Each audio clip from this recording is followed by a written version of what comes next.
Ég heiti Viðar og ég kenni eðlisfræði við Flensborg. Það var algjör ráðgáta fyrir eðlisfræðinga fyrir svona 100 árum. Af hverju neikvæð rafeind myndi ekki dragast að jákvæðum kjarna í vetnisatómi. En Niels Bohr, hann bara sagði svona er náttúran og við verðum bara að trúa því og ég ætla að búa til reglu. Og hann sagði hverfiþunginn sem er stóra L sama sem radíus sinnum massi sinnum hraði, hann bara hlýtur að vera skammtaður með því að hverfiþunginn sé einhver heiltala sinnum n, já þetta var nú að vera hérna n með h með striki yfir sem er raunverulega bara h deilt með 2 píum. Þetta var bara sama hugmynd eins og De Broglie kom með 10 árum setna, að rafeindin væri bylgja og hún væri á hvelum sem er heilt margveldi af bylgjulengd rafeindarinnar. Sjáðu hérna myndina við hliðina.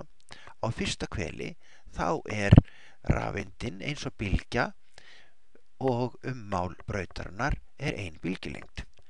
Á öðru hveli þá er aftur rafeindin eins og bylgja, nema núna er ummál brautarinnar 2 bylgjulengdir. Þriðja hvel er alveg með ummálið sem er 3 sinnum bylgjulengd rafeindarinnar. Fjórða hvel og 5. hvel, og þá sést þetta að það er eins og bylgja rafeindarinnar bíti í skottið á sjálfur sér. Og það þýddi að það var hægt að búa hérna til formúlu sem að lýsti því hver er heildarorka rafeindarinnar á hveli númer n. Taktu eftir að það er mínus hérna. Það er vegna þess að heildarorka rafeindarinnar er neikvæð, hún er fangi róteindarinnar. Svo þegar búið er að setja inn tölgildi fyrir alla þessa fasta, þá fæst að heildarorka rafeindarinnar á hveli númer n er mínus 13,6 rafeindavolt. Á fyrsta hveli er orkan lægst, þar er rafeindin mestur fangi róteindarinnar. En hæsta orkan sem rafeind getur haft, það er þegar hún er komin á hvel númer óendanlegt, það er að segja að þá er hún komin bara út í frelsið og þá er orkan 0.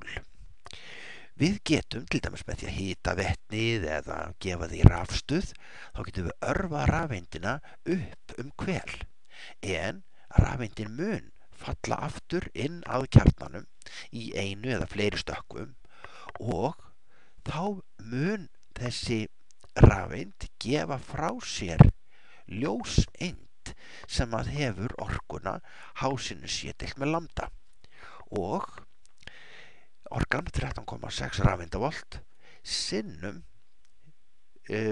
svín 1 mínus seinna númerið í öðru veldi með 1 deilt með seinna númerið í öðru veldi mínus 1 deilt með fyrra hvel númeri í öðru veldi. Við skulum kíkja hérna á 2 dæmi þetta. Við eigum að taka eftir rafeind sem að fellur frá 7. hveli og inn að 3. hveli, og ef við förum nú hérna í myndina þá sjáum við að við erum að fara frá 7. hveli hérna og hoppa niður á 3. hvel. Þetta er þá ljóseind sem kemur á þessu stökki sem að tilheyri svokallari Paschen-röð, og við sjáum nú reyndar hérna á myndinni að útkoman á að vera svona það bil 1094 nanometrar, en við skulum taka hérna jöfnuna og sjá hvort við getum ekki reiknað þetta út. Þetta er formúlan sem að gildir stökkið og við þurfum að einangra lambda. Það þýðir að við þurfum að deila hérna með hc báðum megin og þá er eftir 1 deilt með lambda vinstra megin og til að fá lambda í fyrsta veldi þá setjum við bara allt saman í mínus fyrsta veldi. Þetta er ekki fallegt en þetta er mjög auðvelt að reikna þetta svona. Skulum setja inn í þetta tölur. Við erum hérna með 13,6 rafeindavolt, svo við þurfum að margfalda með orkunni sem er í hverju rafeindavolti, 1,602 sem er 10 í mínus 19. Svo deilum við hérna með H-inu sem er Plancks-fasti, 6,626 sinnum 10 í mínus 34. Og við deilum hérna líka með ljóshraðanum, 3 sinnum 10 í 8. Og svo setjum við inn í númerinn.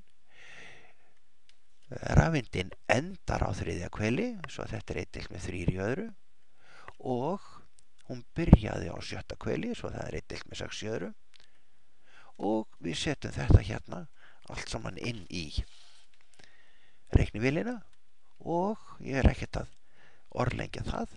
Það kemur út úr þessu 1,094 sinnum 10 mínus 7, það eru metrarnir, eða við getum líka sagt breytum þessu yfir í nanometra og þá er þetta 1094 nanometrar, eins og myndin hérna til hliðar sýnd okkur. Og þetta er, já, ættum við kannski að taka það fram, þetta er innrautt ljós og það er eins og reyndar alla ljóseindir sem að koma frá stökki rafeindarinnar niður á þriðja hvel eða efra hvel, að þetta er allt saman innrautt ljós. Tökum hérna dæmi af rafeind sem að fellur milli hvela og ljóseindin sem að kemur í kjölfar þessu er 97 nanometrar og við höfum að rekna milli hvaða hvela féll rafeindin. Og við byrjum á því að taka hérna góð laust, hún byrja náttúrulega á góðum munarama og við þurfum að einangra hérna fyrra hvelið og við skulum merkja það, við ætlum að einangra þetta hérna N1.